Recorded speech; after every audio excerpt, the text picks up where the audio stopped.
When to sell stocks. Let's listen in to Peter Lynch explain when he thinks it's time to sell stocks. Selling stocks is a matter of comparing stories. If story A is better than story B, then sell B and buy more A. If you own 8 companies, you're playing 8 simultaneous games of poker. So only stay in the games that you have the best chance of success. But remember that stories rarely change overnight. It may take years for a good one to be recognized by the market. Give your good stories the time to grow. Remember that stories unfold over time. Companies are never stagnant, so you have to stay tuned and sometimes make adjustments. It's just like playing 7-card stud poker, or perhaps 27-card stud poker. At the beginning of the game, you only know some of the cards. You must place your bet accordingly. But as each new card is revealed, the game changes. You're forced to alter your betting strategy, perhaps even drop out of the game altogether. What's up, everybody? Mr. Zero to Infinity says hello. For this episode, I'll be applying Peter Lynch's selling principles to my own YouTube portfolio, and then I'll go over a few of my investing goals as we enter the year 2024. So at the end of my last episode back in May of 2021, it's been quite some time, there were 16 stocks in my YouTube stock portfolio.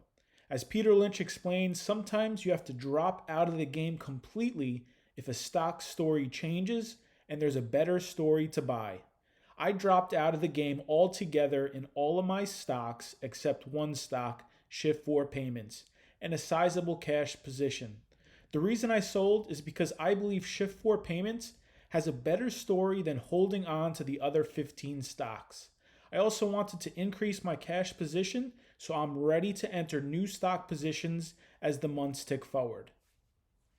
With growing a small stock portfolio under $20,000, here's a list of my goals moving forward as we head towards $100,000. By the way, if you're growing your own stock portfolio to infinity or as high as possible, make sure to click that like button. Greatly appreciated. So my goals. Number 1, buy stocks that will grow the portfolio as quickly as possible within a 2 to 3 plus year time horizon. Give enough time for a bull thesis to play out. Number 2, following Peter Lynch's selling rules, if stock holding A has a better story than stock B, buy more of stock A and sell stock B. This means I could sell a stock at any time. Generally, I believe there are 2 reasons to sell an investment. Number 1, I recognize my initial bull thesis is wrong. In that case, sell as quickly as possible.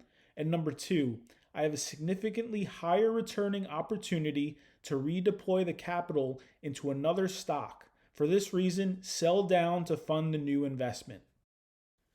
Number 3, keep the stock portfolio under 5 to 10 different stocks. This means I will have a high concentration in just a few stocks.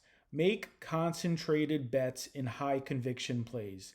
It's tough to identify a 10-bagger, so splitting my capital to have 5 to 10 shots on goal is helpful.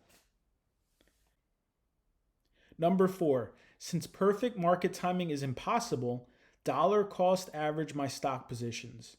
As time goes by, have a goal to sell off the higher cost basis for a small profit so I can let the lower cost basis compound for better returns. Number 5, focus on small caps where the markets are more inefficient. There is less analyst coverage, so less information flow. I have the chance to find prices more below value.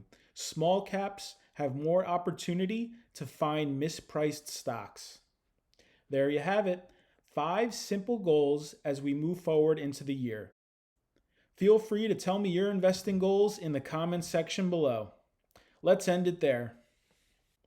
As always, do your own research prior to making any investments. Read the disclaimer on your screen fully. Remember that all my episodes are for informational purposes only. I am not a financial advisor, and anything discussed on this YouTube channel should not be viewed as investment advice. I am only sharing my personal ideas, opinions, and just one of my stock portfolios.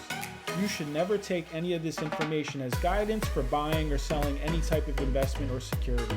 There are financial risks associated with investing. Let's keep building from zero to infinity. You got this.